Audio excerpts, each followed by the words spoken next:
액션 let's go 저 건물을 찾으러 Horas, kami dari kelompok 3 kelas 10I1.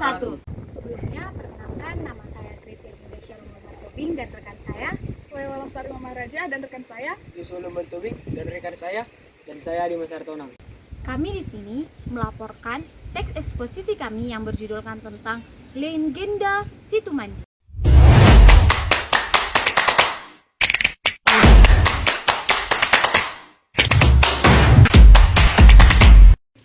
Liang Buru Situmandi adalah salah satu gua yang diyakini adalah tempat sepasang ekor ular, yang pada zaman dahulu adalah seekor ular yang membawa salah satu perempuan cantik untuk dijadikannya sebagai istri. Liang ini berawal dari seorang gadis yang berparas cantik. Gadis ini adalah seorang putri dari raja di hutan. Namun sayangnya, gadis ini menjadi siluman ular. Hal ini dikarenakan dia menikah dengan laki-laki siluman ular. Pada awalnya, orang tuanya tidak tahu bahwa laki-laki tersebut adalah siluman ular. Namun, lambatnya waktu orang tuanya mengetahui. Mereka, orang tuanya, membuat perjanjian dengan menantunya itu, laki-laki siluman ular itu. Namun, sayangnya, orang tuanya tidak mengikuti perintah dari perjanjian tersebut. Karena orang tuanya melanggar perjanjian tersebut, akhirnya anaknya tidak bisa berubah lagi menjadi manusia, tetap menjadi Ternyata Siboru Natumadi tidak menikah dengan siluman ular yang berwarga Simaonsong. Akan tetapi siluman ular tersebut malah meninggalkan Siboru Natumadi begitu saja di sebuah hamparan tak berpenduduk.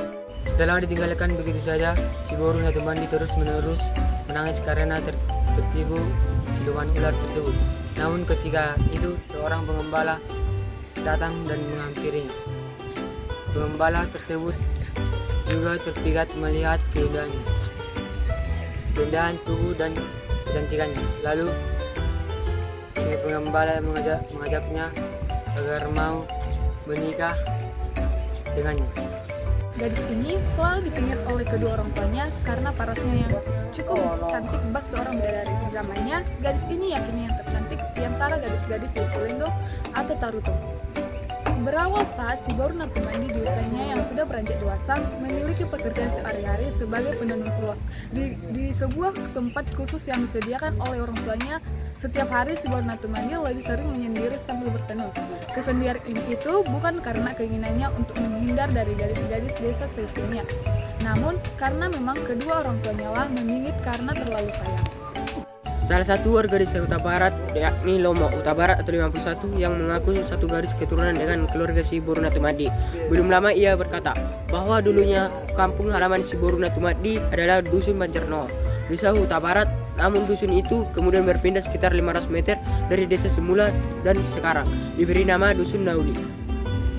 Dikatakan Lomo Huta Barat bahwa dari 3 anak si Raja Huta Barat antara lain Sosunggolon, Tahon, dan Polan. Siboru Natumadi dikatakan berasal dari keturunan Huta Barat Polan. Sementara itu, keturunan Siboru Natumadi lainnya yakni El Huta Barat atau Tuiplena mengisahkan bahwa dia juga tidak mengakui prinsip yang sebenarnya tentang Siboru Natumadi. Menurut adanya beberapa versi tentang legenda gadis cantik ini. Berikut kisah Siboru Natumandi yang diketahui El Huta Barat. Suatu hari di siang bolong, Siboru Natumandi sibuk bertenun di gubuk khusus. Tiba-tiba seekor ular besar jadi-jadian menghampiri konon ular tersebut dikatakan seorang sakti bermarga Simaonsong yang datang dari Pulau Samosir. Saat ular itu berusaha menghampiri Siboru Natumandi, ia justru melihat seorang ular tersebut adalah seorang pria yang gagah perkasa dan tampan. Saat itu, sang ular berusaha merayu dan mengajak Siboru Natumandi untuk menikah dengannya. Melihat ketampanan dan kegagahan sang ular jadi-jadian tersebut, Siboru Natumandi akhirnya menerima pinangan tersebut. Setelah pinangannya diterima, sang ular kemudian mengajak Siboru Natumandi untuk pergi menuju ke arah sungai Aek Situmandi dan melewati tempat pemandian sehari-hari Siboru Natumandi di sungai Aek Hariapan. Dari tempat itu, mereka meninggalkan pesan kepada orang tua Siboru Natumandi dengan cara menabur sekam padi di tempat bertenun hingga ke liang Siboru Natumandi. Sekarang, pesan sekaligus tanda itu artinya agar bapak dan ibu semua keluarga mengetahui ketika dia telah pergi dan akan menikah dengan seorang pria di mana semakam padi tersebut bermakna di mana semakam situlah si Boruna Tupandi berada. Sore harinya saat kedua orang tuanya pulang dari perdagangan, mereka mulai curiga melihat putri semata wayang mereka tak ada di tempatnya bertenun dan juga tidak ada di rumah. Akhirnya kedua orang tuanya memutuskan untuk memberitahukan warga sekitar untuk melakukan pencarian.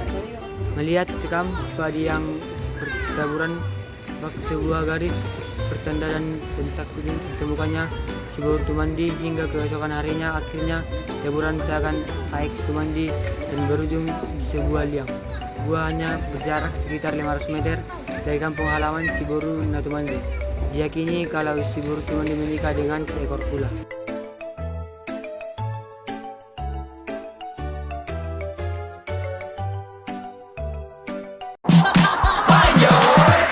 트레저와 함께 달려 Ready for action, let's go 저 건물을 찾으러